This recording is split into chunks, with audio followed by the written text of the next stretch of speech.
Hey guys, how are you? Wanted to have a chat to you guys today. I mentioned a little while back in one of my videos about oxalates. I don't know whether any of you have heard about oxalates. I read a little bit about it. I was listening to a video it was actually Paul Saladino and Sally Norton.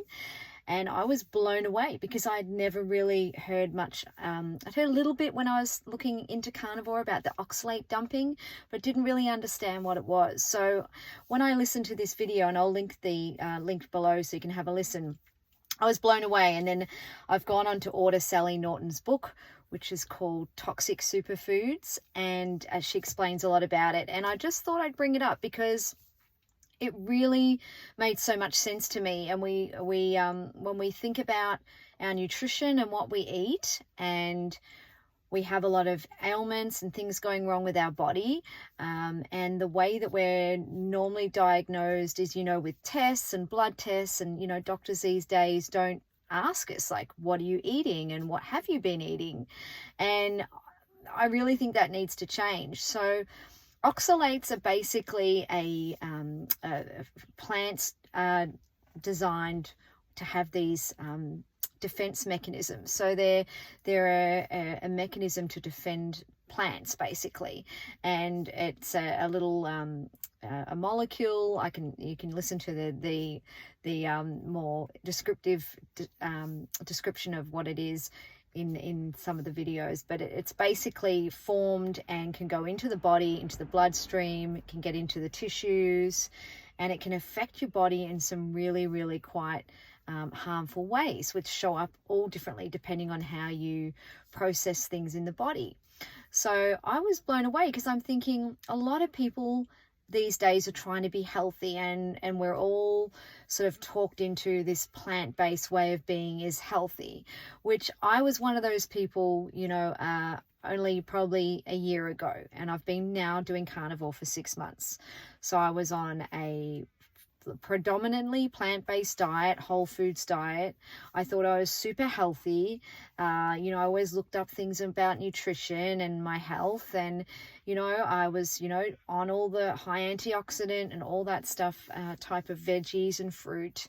And I loved my spinach, kale, all the greens, cacao,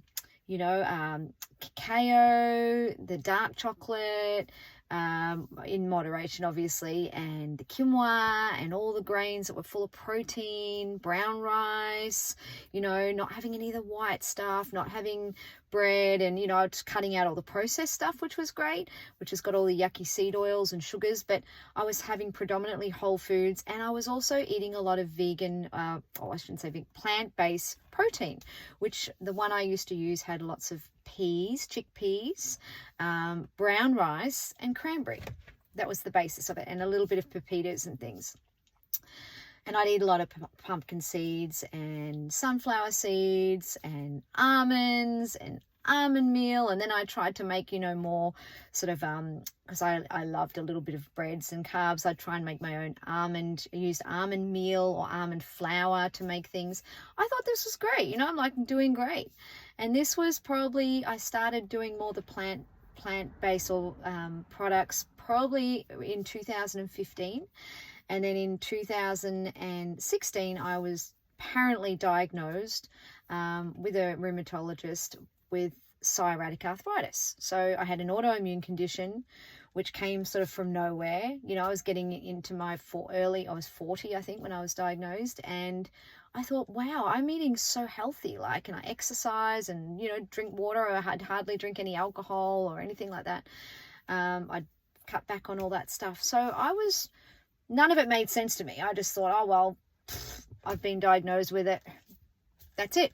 But now I've learnt about the oxalates and what they do to the body. They can really damage your body. So they can cause inflammation, things like kidney stones, and they affect your whole system, and they sort of create these little crystals and block your system up.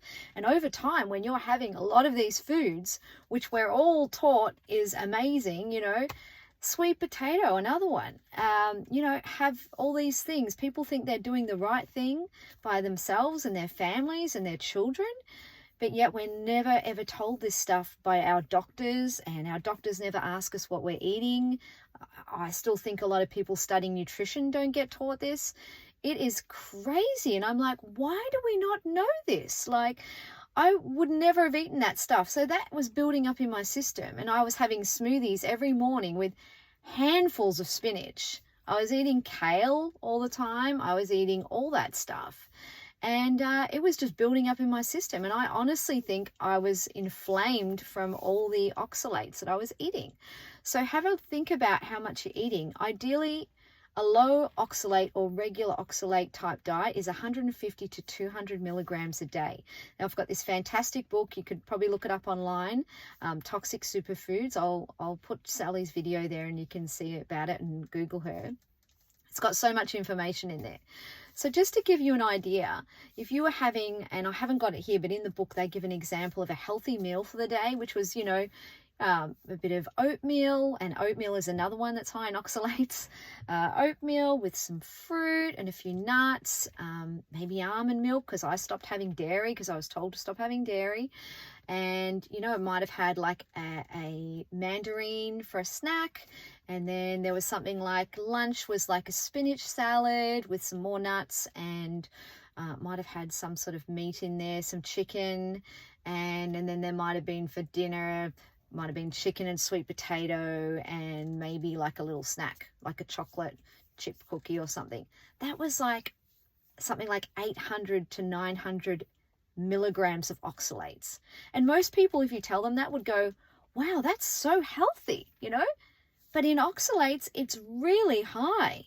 And if we know what foods and vegetables, fruits and vegetables are high and low and how they are in oxalates, we can choose so that we have a lower oxalate diet. So on Carnivore, we're basically eating beef, butter, eggs, bacon.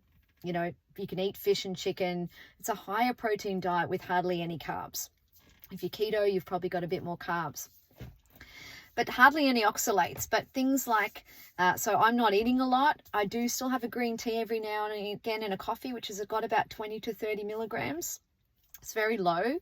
But if you know what you can do to help you not have these issues, and you know what to eat, it's really helpful. So I highly recommend Googling it. I think there's even a website. I listened to another video today about oxalate foods. You could Google it. I didn't get a chance to do it. I'll try and find it for you, which has some sort of table in there which you can look up as well. But Sally Norton's book is fantastic. I just feel like we should know this information, and it would be stopping people from getting so many things going wrong with their body. So kidney stones is one of the biggest things. One of the Hemsworth brothers was going sort of vegan, doing all the plant-based stuff as an example, and he was having all these green smoothies like crazy, and he ended up really sick in hospital with a massive kidney stone, really painful.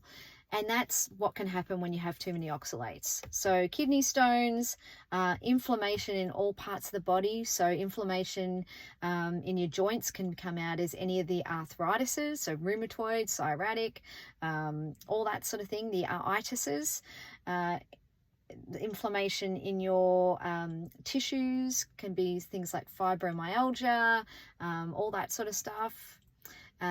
There's so many things, and also of the brain, neurotoxicity, which affects the brain and affects people, get anxiety and panic attacks and all stuff like that. It's affecting your whole body. So I just wanted to get on here because it really blew my mind when I learned about this, and I'm very passionate to share anything I learn. I highly advise you to look it up because I'm not a doctor, and have a look at Sally Norton's book as well. So the high oxalate things to avoid: sweet potato, huge; spinach, kale's okay, but you should cook it, not have it raw. Silver beets and shards and things like that. Asparagus is really high. White rice is really bad. Take that back. Brown rice is really bad. White rice is better as long as you wash it. Quinoa, no good. No good at all.